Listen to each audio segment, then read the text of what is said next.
Hello viewers, welcome back to my channel.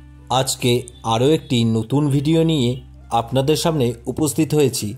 আজকের এই ভিডিওটিতে থাকছে লোকনাথ ঠাকুর কিভাবে রং করা হয় তারই প্রাথমিক পর্যায়ের প্রস্তুতির পর্ব। তাই ভিডিওটি শেষ পর্যন্ত দেখুন। আর ভিডিওটি আপনাদের কেমন লাগলো অবশ্যই আপনাদের নিজস্ব মতামত আমাকে কমেন্ট করুন।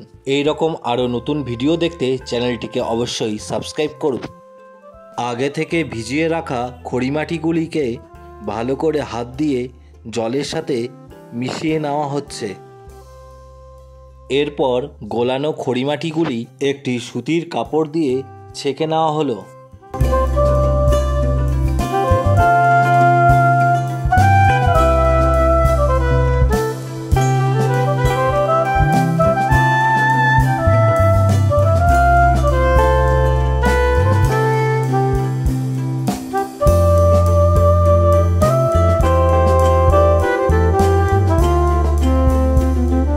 এরপর ছাকা খড়িমাটিগুলি রং করার জন্য তেঁতুল বীজের আঠা মিশিয়ে নিচ্ছি।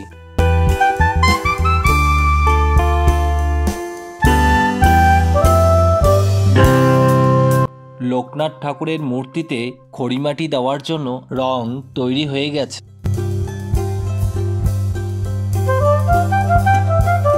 যেহেতু আমাদের লোকনাথ ঠাকুরের মূর্তিগুলি হোয়াইট ডিস্টেম্পার কালার করা হয়, তাই আমরা এখানে খড়িমাটির ব্যবহার করেছি। আর তোমরা যদি কেউ হোয়াইট ডিস্টেম্পার কালার করতে চাও তাহলে অবশ্যই খড়িমাটি ব্যবহার করবে।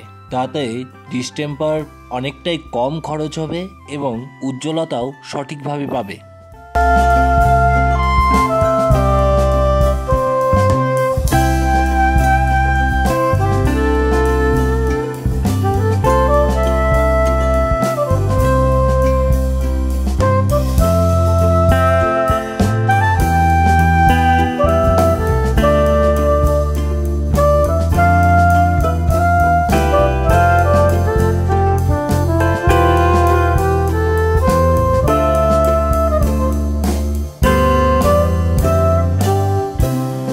আমরা এখানে এশিয়ান পেইন্টসের এসি হোয়াইট ডিস্টেম্পার ইউজ করেছি। এই রং আমরা স্প্রে মেশিনের সাহায্যে করেছি। আরও একটি কথা বলে রাখছি, আমরা এখানে 100 গ্রামের স্প্রে মেশিন গান ব্যবহার করেছি।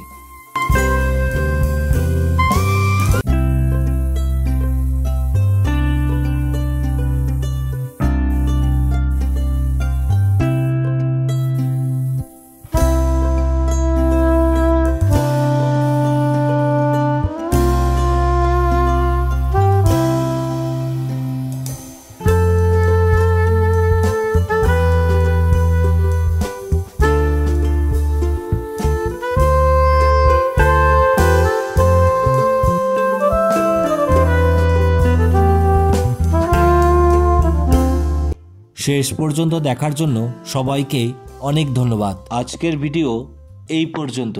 পরবর্তীতে দেখা হচ্ছে আরেকটি নতুন ভিডিওর সাথে।